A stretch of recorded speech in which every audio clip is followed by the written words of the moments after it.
बात करते हैं बेटा टू की। टू का मतलब क्या होता है? जब हम किसी डायरेक्शन को या किसी ऑब्जेक्ट को एम करते हैं। डायरेक्शन मतलब जब हम एक प्लेस से दूसरी प्लेस की मूवमेंट बताना चाहें। जैसे मैं बोलूं कि वह दिल्ली गया है, तो वह तो हो गया हमारा सब्जेक्ट, दिल्ली हो गई ऑब्जेक्ट। तो इस ही की डायरेक्शन दिल्ली के लिए बताने के लिए क्या वर्ड यूज करेंगे? टू। जैसे मैं बोलूं I was going to park, तो आई और पार्क ये जो मूवमेंट है from one place to another place, ये बताने के लिए क्या यूज करेंगे? टू। तो इस तरीके से अगर मूवमेंट बता रहे हैं एक जगह से दूसरी जगह, तो उस मूवमेंट बताने के लिए बेटा हम टू का यूज करते हैं। एक तो ये यूज हो गया। नेक्स्ट है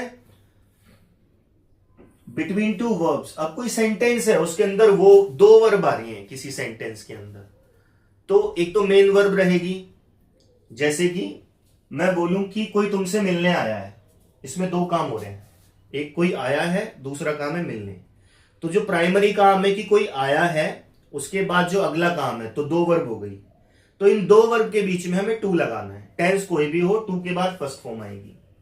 जैसे कोई तुमसे मिलने आया है ना, तो समवन हैज कम। कोई तुमसे मिलने आया, समवन हैज मतलब, समवन हैज कम मतलब कोई आया है तुमसे मिलने। अब ये भी वर्ब है मीट, और ये भी वर्ब है कम, तो दोनों के बीच में क्या आ जाएगा बेटा? प्रीपोजिशन टू आ जाएगी।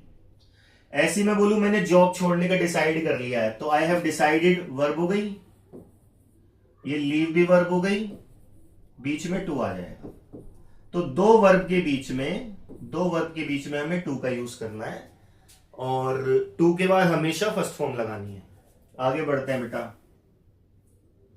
अच्छा, तीसरा रूल जो है टू का, उसमें हम बात करते हैं जब किसी सेंटेंस में कोई हम काम कर रहे हैं, और हम कोई काम कर रहे हैं और कोई दूसरा पर्सन उससे अफेक्ट हो रहा है, या दूसरा पर्सन जो अफेक्ट हो रहा है उसको हम रिसीवर कह सकते हैं।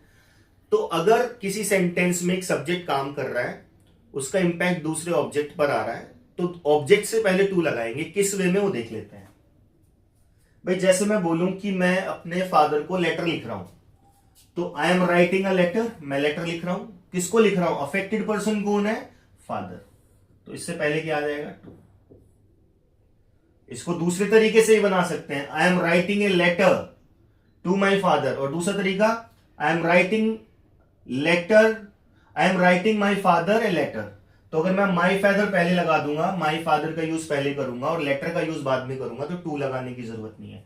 मतलब अगर दो ऑब्जेक्ट हैं, एक नॉन लिविंग और एक लिविंग, अगर लिविंग ऑब्जेक्ट लास्ट में आ रहा है तो टू लगाना है, नॉन लिविंग आ रहा है लास्ट में तो टू नहीं लगाना। जैसे I am writing my father a letter.